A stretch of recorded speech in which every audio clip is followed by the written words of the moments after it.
Bismillahirrahmanirrahim. Alladzina yasudduna an sabilillah, orang-orang yang menghalangi dari jalan Allah, wa yabghunaha iwaja. Mengapa menghalangi? Agar yang dihalangi itu yang asalnya jalannya lurus jadi berbelok. Maka dia di akhirat itu termasuk orang yang kafir. Kalau level tingginya ya seperti Abu Jahal, Abu Lahab. Tetapi ada level yang halus yang kadang kita tidak terasa. Halusnya seperti apa? Ada orang yang mau melakukan kebaikan, tapi karena sindiran kita akhirnya ya deh nggak usah, hati-hati. Wa yasudduna, rajin amat ke tempat ngaji, sok alim, akhirnya enggak, hati-hati. Wa yasudduna an sabilillah, dia sebenarnya malas tapi ngajak orang malas juga. Coba sini ya. Jadi nanti kita akan bahas ayat 20-nya. Ulaika, mereka itu. Kita paham dulu, mereka itu yang dimaksud siapa? Mereka adalah dia sudah melakukannya dan ngajak. Inilah yang disebut dosa terang-terangan. Kan ada orang yang saya nggak bisa hadir ya, udah ini sendiri saya, atau ya saya tidak bisa saya tidak bisa sholat tarawih, ya udah sendiri. Bukan yang ngapain juga ngerajin ke masjid, enakan di rumah, semuanya ada pahala sendiri-sendirinya, udah kita aja yang nggak bisa gitu ya. Nah ini dirinya sudah enggan dan juga mengajak orang untuk enggan.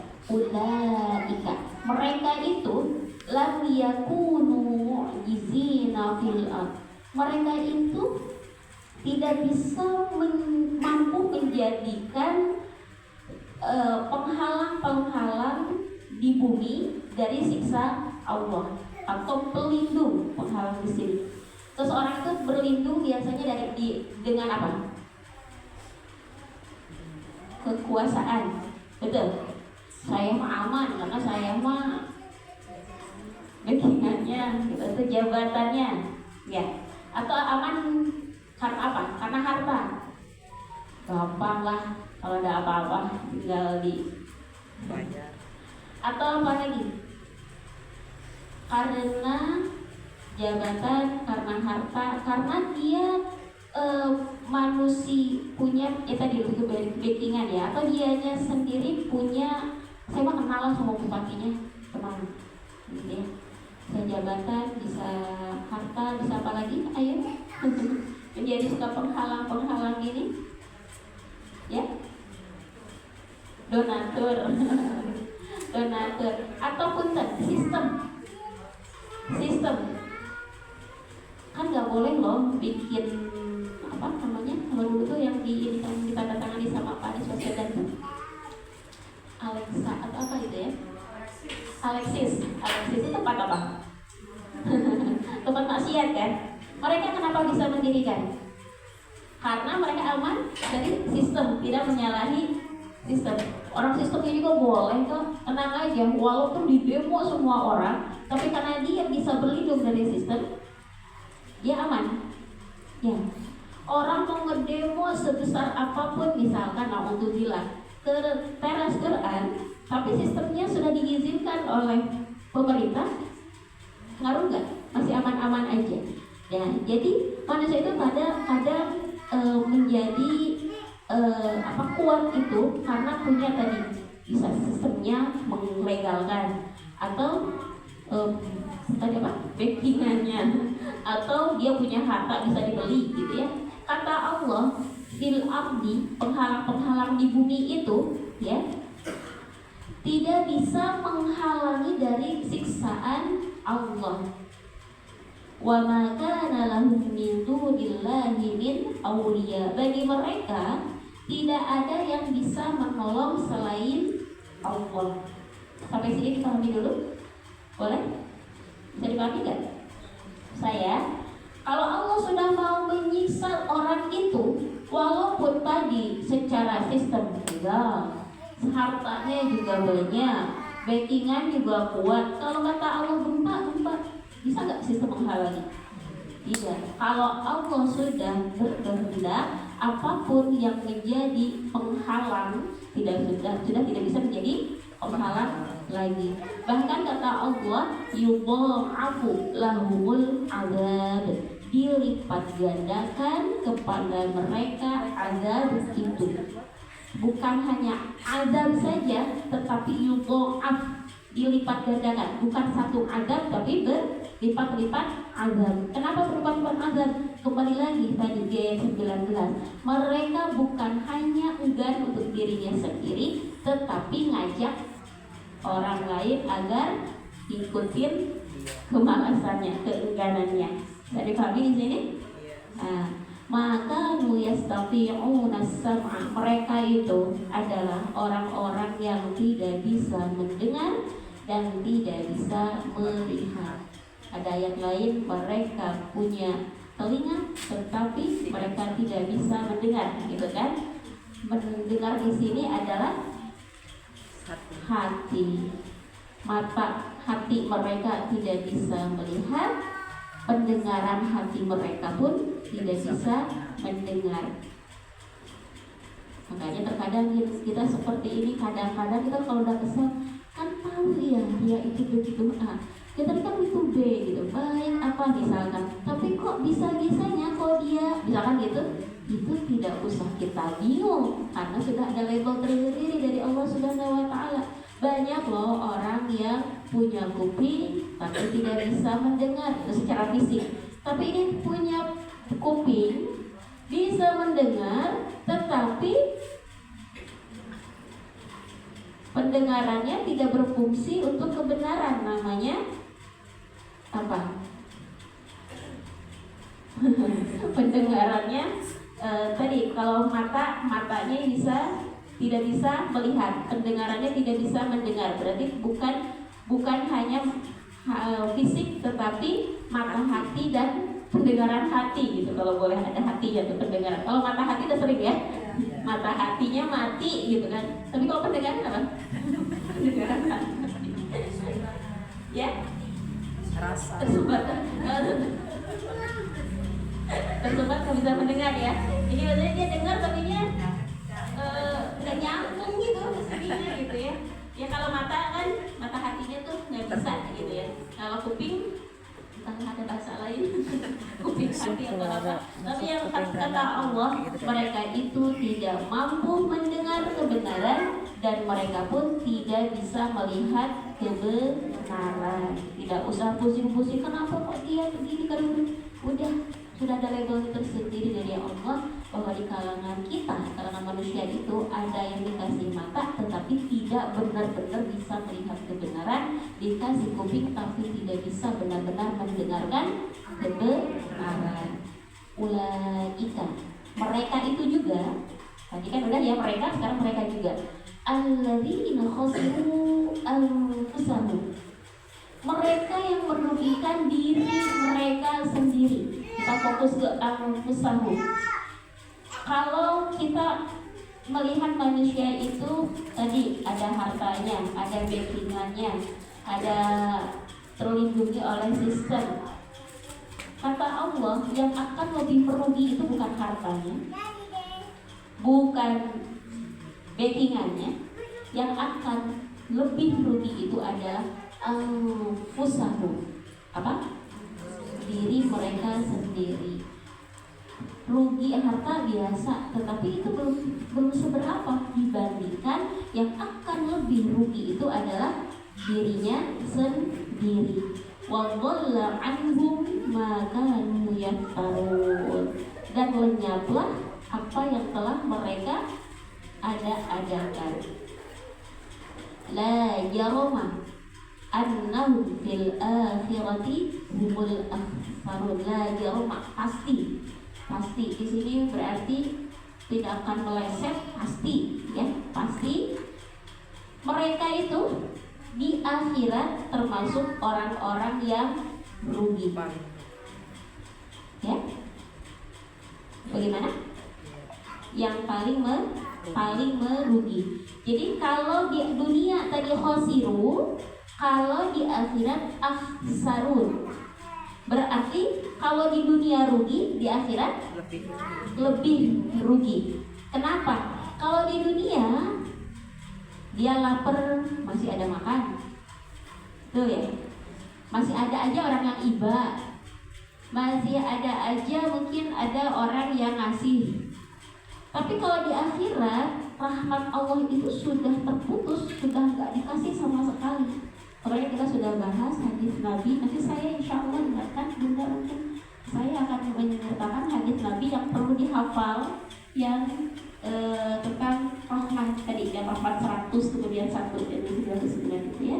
Jadi kalau yang beriman dan berdosa di dunia itu makan masih kebagian, namanya itu masih kebagian rahmat Allah. Tetapi kalau sudah di akhirat, di alam mahsyar, Allah tuh gak ngasih sama sekali tentang rahmat. Kalau ibarat dibabat habis, tidak ada yang ngasih rahmat. Dan yang memberi rahmat hanya Allah, dan Allah pun tidak mau memberikan rahmat sedikit pun kepada orang yang berdosa tadi. Apalagi tadi dosanya bukan sendiri, tetapi ngajak-ngajak, bukan sembunyi-sembunyi, tapi terang-terangan. Nah di sini naudzubillah. Kenapa orang yang berbuat dosa secara terang-terangan itu diartikan mengajak? Punten, kalau misalkan terang-terangan melakukan hal yang negatif, walaupun dia tidak mengatakan ayo gitu ya, tapi dia menormalisasi sehingga orang-orang yang asalnya malu-malu, nggak apa-apa, dia juga nggak apa-apa kok. Itu sudah disebut mengajak. Maka itu disebut dengan hal kebaikan. Ada amal jariah, kalau sebaliknya ada dosa jariah. Makanya kalau berdosa udah sendirian aja deh.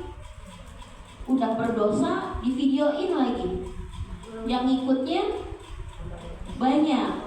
Nanti pas taubat bukan hanya taubat untuk diri sendiri, taubatin orang-orang yang di luar sana. Begitupun dengan kebaikan, melakukan kebaikannya satu kali, misalkan mengajarkan sin, itu orang yang diajarkan sin, setiap tilawah sinnya muncul lagi, pahalanya ngalir, padahal cuma sin saja. Nah begitupun dengan tadi yang asalnya malu-malu, sekarang kemaksiatan lebih malu-malu apa malu-malu ini? Kalau zaman kita, mungkin zaman remaja, pemuda-pemudi, ada hal yang kayaknya kayak gitu nggak mungkin gitu ya. Sekarang kok terang-terangan, nah itu juga naudzubillah, dengan terang-terangan menjadi dosa jariah. Maksudnya ke sini, walaupun tidak secara terang-terangan ngajak, tetapi membuat orang jadi nyaman melakukan itu, amalnya menjadi dosanya menjadi dosa ngajak, dosa jariah. Naudzubillah min dzalik. Di ayat 22, pasti mereka itu di akhirat kelak termasuk orang yang paling merugi. Kalau di dunia rugi saja, kalau di akhirat paling merugi. Kenapa? Kalau di dunia masih kebagian rezekinya Allah, masih bisa melihat, masih bisa mendengar, masih bisa jalan kaki, masih bisa menginjakan kaki di buminya Allah. Tetapi kalau di akhirat Allah sama sekali nggak memberikan rahmatnya sedikit pun, maka disebut ahsarun, orang yang paling merugi. Berarti nanti di akhirat ada yang rugi saja, ada yang merugi. Salah satunya yang rugi saja adalah dia berbuat maksiat, berbuat melanggar aturan Allah, tetapi dia sendiri yang melakukan. Kalau yang ahsarun itu dia melakukan dan di belakang banyak yang melakukan gara-gara dia. Sampai sini? Kita satu ayat lagi aja ya. Boleh? Iya. Innalladzina amanu, ini kebalikannya. Orang yang beriman. Tidak cukup beriman, wa 'amilus shalihat. Setelah beriman dia pun mengerjakan kebajikan. Jadi orang beriman saja tanpa diiringi dengan amal, imannya lemah. Itu dulu rumusnya. Saya orang beriman, tetapi sholatnya kadang-kadang, jadi imannya berkurang. Saya beriman, tapi sholatnya di akhir waktu, imannya berkurang. Saya beriman, sempurna banget sholatnya, wudunya sempurna, sholatnya tepat waktu, pas takbiratul ihram sudah nggak ingat hal-hal duniawi, diakhiri dengan sholat sunnah. Itu mempengaruhi ketebalan iman. Itu baru sholat, belum lagi diiringi dengan yang lain-lainnya. Sholat bukan wajibnya aja, tetapi sama sunnahnya. Puasa bukan Ramadan aja, diiringi dengan Senin Kamisnya, Ayyamul Bidnya. Zakat bukan hanya zakat fitrah dan mal saja, karena mal ini kan apalagi sekarang ya, kalau dulu di rekening tidak dipakai uangnya berjumlah 92 juta, 90 juta lah ya, itu 1 tahun dikeluarkan karena sudah 82 gram emas ya, 82 gram emas. Kalau sekarang emasnya udah mahal.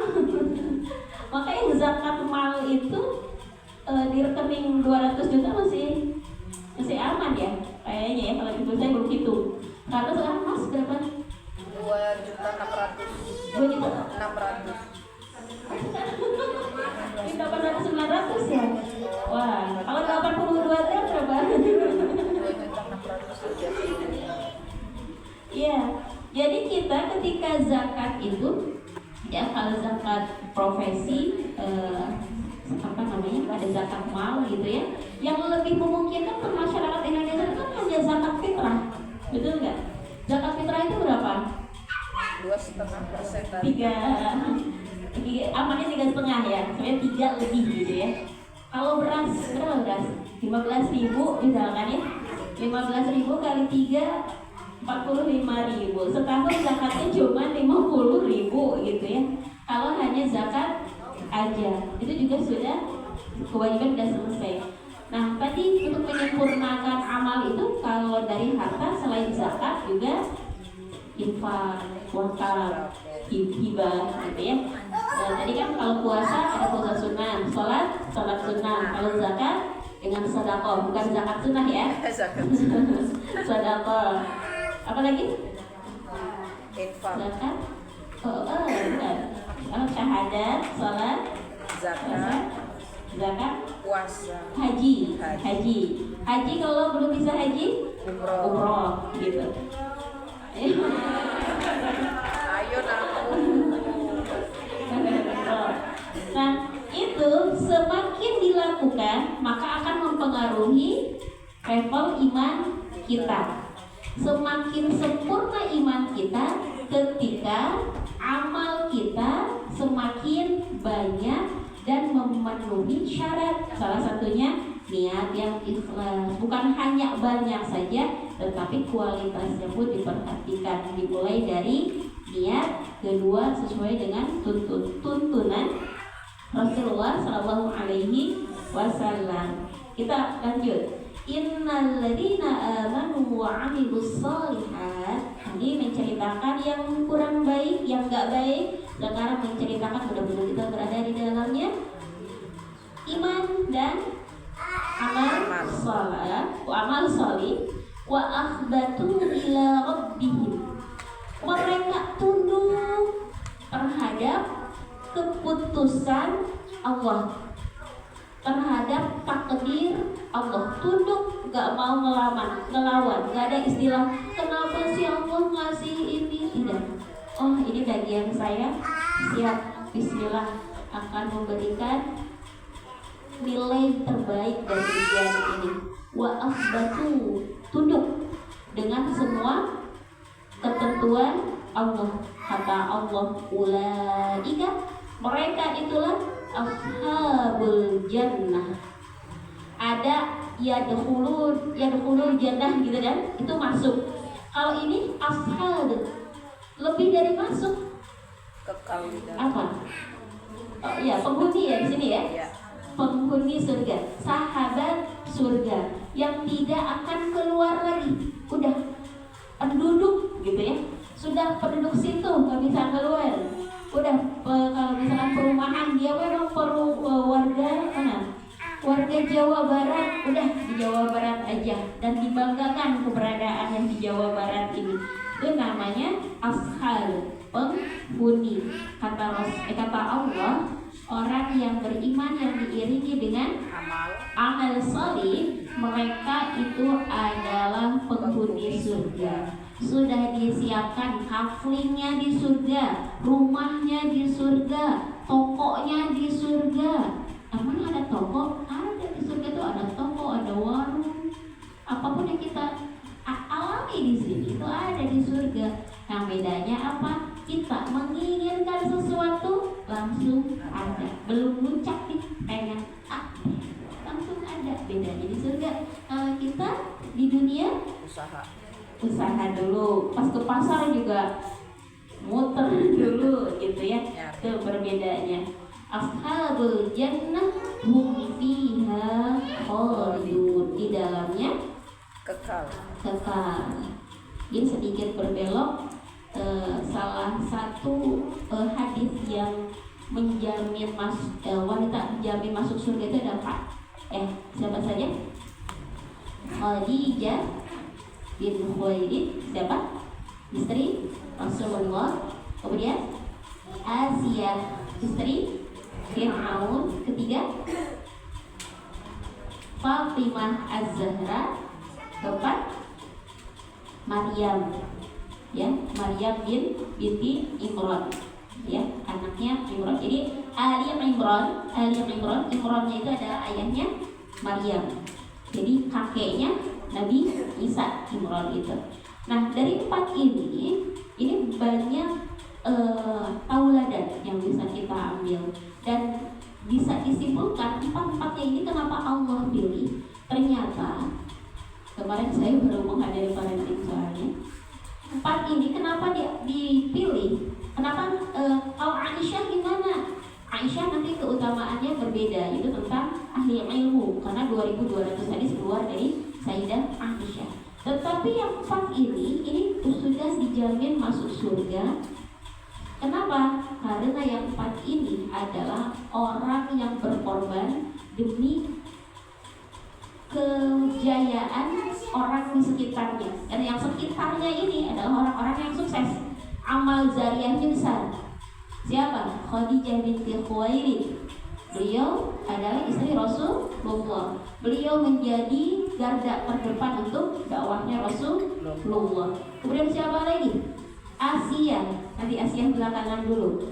Siapa? Maryam. Maryam menjadi ibu dari seorang nabi. Dan dengan amal si anak terangkatlah posisi ibu. Kemudian siapa lagi? Fatimah Az-Zahra itu di lakobnya, gelarnya itu adalah Ummu Abiha, ibu bapaknya. Kok bisa ibu bapaknya? Jadi Fatimah ini adalah yang mengurus Rasulullah saat Sayyidah Khadijah wafat. Ya, jadi bisa dipahami dulu. Suaminya sukses, istrinya yang berperan. Anaknya sukses, ibunya yang berperan. Ayahnya sukses, anaknya juga yang berperan. Yang terakhir Asia.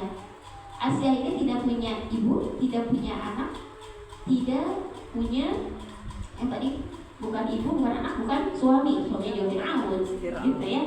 Tetapi dia menyayangi Nabi Musa yang bukan siapa-siapa, tetapi menjadikan Nabi Musa selamat dari Fir'aun.